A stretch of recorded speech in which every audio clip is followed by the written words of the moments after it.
Je vous propose de repartir comme tous les jours cette semaine sur les traces de quelques héros légendaires, les fameux aviateurs de l'Aéropostale. 70 ans après, vous le savez, nous avons essayé de revivre leurs fabuleuses aventures après le désert africain, après la traversée de l'Atlantique qui coûta la vie à Mermoz, après l'arrivée au Brésil. Quatrième étape aujourd'hui, l'Argentine. On s'approche de la cordillère des Andes.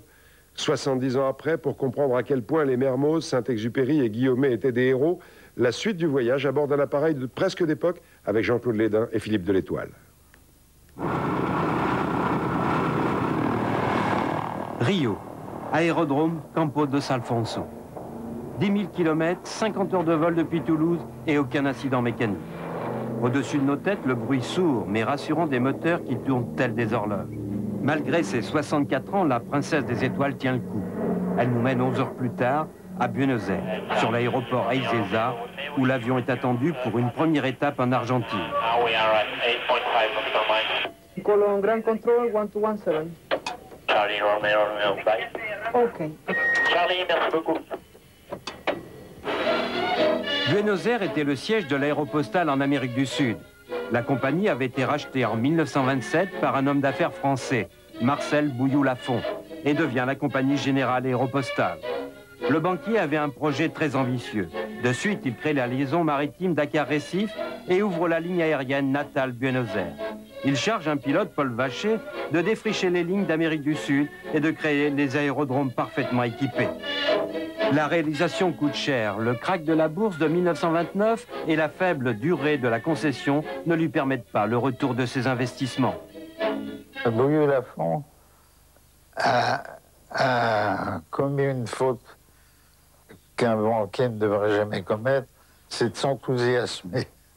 Alors, plutôt que de penser à l'argent, il a pensé à la ligne, les espaces ouverts en Amérique. La compagnie sera mise en liquidation et sera absorbée par Air France en 1933. Buenos Aires, Carlos Gardel, le bandoneon, le tango, cette sorte de parade amoureuse. En Argentine, Mermoz rencontre et séduit Gilbert Chazot.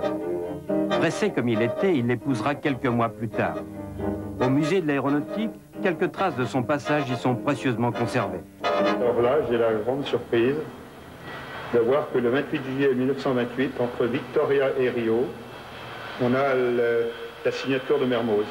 Et puis sur un autre registre, eh bien, j'ai la signature de Saint-Exupéry. Et sur la base de Quilmes, dans la banlieue de Buenos Aires, en cours de restauration, le seul LAT-25 restant au monde. Cette structure en bois qui est vissée à une structure métallique, puis là, le moteur, 12 cylindres en V, refroidissement liquide à cette époque, en 1930, traverser l'Atlantique, c'est vraiment chouette, quoi. Au moins, ils cultivent ici, disons, notre histoire. Hein. C'est un devoir de mémoire. Cet avion faisait partie d'ailleurs d'Aéropostale d'Argentine. 70 ans. Ce qui est émouvant, c'est que c'est là où se mettaient les passagers. Je dirais qu'ils avaient autant de mérite que les pilotes. Alors, une raison importante de voyager, je pense, parce que c'est quand même quelque chose. C'est les passagers qui me considèrent le plus. Le poste de pilotage, c'est vraiment en brut de fonderie. Il y a quelques emplacements dans le métal dans lesquels on mettait les quelques instruments, les rares instruments qui existaient. On se demande comment, avec ça, ils avaient l'audace de traverser l'Atlantique et tous les continents. Par contre, quand ils ont fait la cordillère... Avec ce type d'avion, Mermoz eut une aventure peu banale. Accompagné du fidèle Colno, son mécanicien, et du comte de Lavaux, il cherchait de nouvelles passes pour traverser la cordillère des Andes. La température est très basse, moins 30 degrés. Le carburateur givre, le moteur s'arrête. Dans un ultime réflexe, Mermoz réussit à plaquer le LAT-25 sur une minuscule plateforme. Dans le choc, le train d'atterrissage est endommagé, ils sont vivants, mais prisonniers des Andes. Pendant 2 jours, Colno répare le train d'atterrissage avec des bouts de tissu et des lanières de cuir. Il colmate les fuites sur le moteur gelé. Le moteur tourne. Mermoz sait qu'il n'aura pas une vitesse suffisante avant le précipice, mais il espère atteindre le premier des 3 pitons formant alignement. Le LAT bascule lourdement. La route touche une première fois, l'avion rebondit, puis une seconde fois. À la troisième, le train résiste toujours. Le LAT-25 plonge enfin dans la vallée. Ils sont sauvés.